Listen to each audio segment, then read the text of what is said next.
네, 우리 성도는 오늘 수요일입니다. 오늘도 주의 은혜 가운데 승리하는 복된 하나님이 함께 하신 하루 되시길 축복합니다. 기도하겠습니다. 하나님, 오늘도 주님의 은혜로 살아가는 우리 모든 성도들에게 도와주옵소서. 우리를 지키시고 우리를 긍휼히 여기시고 우리에게 참된 평강을 주실 것을 믿사오며 거룩하신 예수님의 이름으로 기도합니다.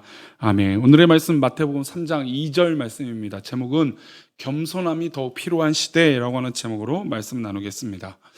함께 읽겠습니다. 회개하라, 천국이 가까이 왔느니라 하였으니. 아멘. 코로나로 인해서 지금 학생들에게 가장 염려되는 건 지식 수준의 하향이라고 합니다. 아무리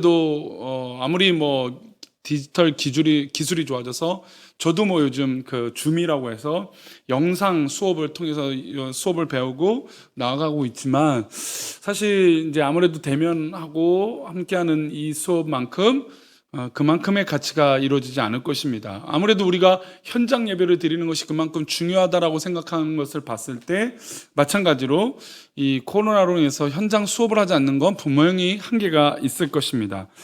더욱이 그냥 배움을 떠나서도 또 떨어지는 게 하나가 뭐냐면 사회성이에요. 협동심이에요. 그러니까 학교를 가서 수업을 통해서 협업하고 활동하고 친구를 사귀고 또 때로는 친구랑 싸우기도 하고, 이런 과정이 필요해서 그 사람의 가치와 훈련을 이루게 되는 것입니다. 근데 요즘 전혀 그것을 하지 못하기 때문에 학생들이, 대학생뿐만 아니라 모든 학생들이 이렇게 지적 수준이 떨어지고 사회성이 떨어질 수밖에 없다. 그래서 사실 이제 인터넷 기사들을 보게 되면 그거에 따른 이 반응들을 보면 굉장히 공격적이죠. 물론 실수하고 어렵기 때문에 공격적일 수 있지만 그렇지 못하는 모습들이 분명히 있다라는 겁니다. 근데 예수님이 이 땅에 오셔서 그저 예수님으로서만 신적 의미로만 사역하신 것이 아니라 예수님 역시 이런 사회성, 동역함이 있다라는 것이 오늘 본문에서 말씀해주고 있습니다. 하나님이신 예수님이 이 땅에 오셔서 우리 인간들과 함께 동역하시면서 우리 예수님에게 필요한 건 무엇일까요? 겸손이죠. 사실 진짜 말씀 한마디로 우리 모두를 쓸어버릴 수도 있는 위대하신 우리 하나님이 우리를 사랑하셔서 우리를 죽기까지 사랑하시는 이것에 있을 때 그냥 혼자로만 그것이 아니라 제자들을 부르시고 모든 협업과 사역들, 그걸 통해서 겸손함을 드러내어 주신 것인 줄 믿습니다. 오늘 본문에는 특별히 이 협업에 있어서 상징적인 인물 한 사람이 등장합니다. 바로 세례 요한입니다. 세례 요한은 예수님보다 6개월 먼저 태어났고, 그의 사명은 주님이 오실 길을 예비하고 곧게 하는 것이고, 광야에서 외치는 자로 부르심을 받은 사람이었습니다.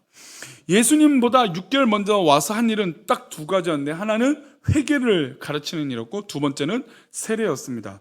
먼저 3장 2절 말씀 다시 보면, 회개하라, 천국이 가까웠느니라 하였으니. 그러니까 이 세례 요한의 첫 번째 메시지는, 그가 하는 일은 회개 운동이었어요. 광야에서 외쳤습니다. 그가 전하는 메시지는 죄짓지 말고 돌이켜 회개하라는 것입니다. 아무리 아브라함의 자손이고 다윗 왕의 자손일지라도 너희들은 죄인이다라는 것을 가르치는 것이었습니다. 사람들은 멀리서 그의 메시지를 듣기 위해서 모여들고 그 마음의 감동을 받아서 회개합니다. 그리고 회개하고 돌이킨 자들에게 무엇을 허락합니까? 베풉니까? 세례를 베푸죠. 5절과 6절을 보겠습니다. 이때에 예루살렘과 온 유다와 요단강 사방에서 다 그에게 나와 자기들의 죄를 자복하고 요단강에서 그에게 세례를 받더니, 예수님의 앞길을 준비했던 이 세례 요한의 회개 운동과 이 회개 운동으로 말미암아 세례를 가르치는, 그러니까 세례를 베푸는 이 두 가지였습니다. 근데 가만히 보면 세례 요한은 친절하고 따뜻한 사역자는 아니었어요. 회개하고 죄를 지적하는데 누가 달갑게 여기겠습니까? 그럼에도 불구하고 하나님은 그를 들어서 사용하고 광야에 외치는 소리로 사용하셨습니다. 하나님이 보내신 사역자였죠. 근데 중요한 건 이 세례 베푸는 세례 요한에게 누가 찾아가셨을까요? 예수님이 찾아가십니다. 13절입니다. 이때 예수께서 갈릴리보다 요단강에 이르러 요한에게 세례를 받으려 하시니, 예수께서 갈릴리로부터 요단강에 이르러 요한에게 무엇을 받으시라고요? 세례를 받았다는 겁니다.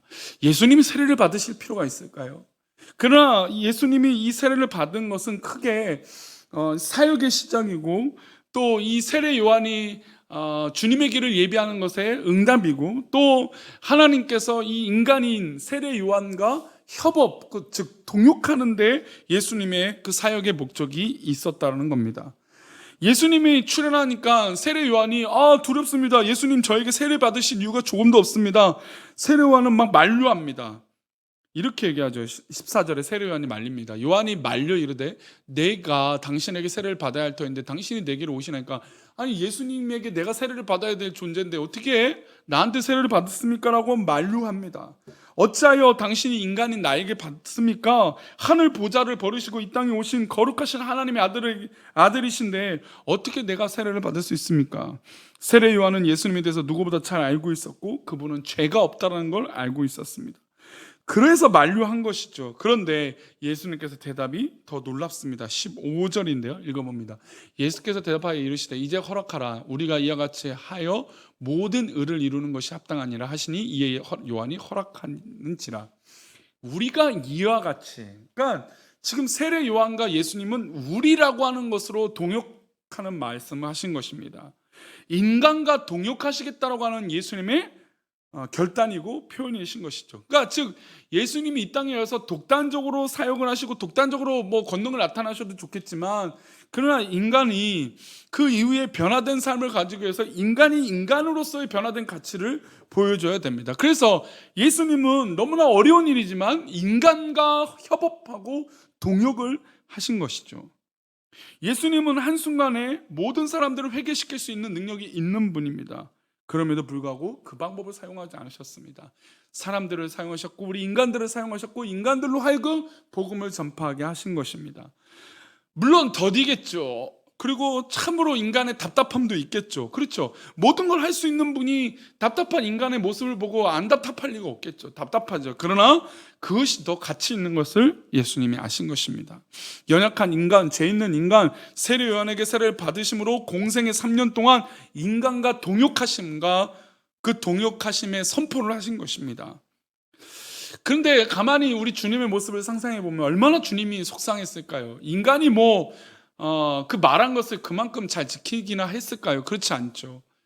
제자 중에 한 사람은 예수님을 파는 사람이고 제자 중에 한 사람은 그렇게 막 자랑스러운 제자임에도 예수님을 부인하는 제자이고, 또 수많은 사람들이 예수님을 따랐지만 결국 예수님을 저주하고 예수님 못 박으라 했던 그런 인간의 연약함과 죄성, 예수님은 그 모든 것을 알고 있음에도 불구하고 아심에도 불구하고 인간과 동역하고 그들을 변화시키고자 하였다는 겁니다. 진정한 변화인 거죠.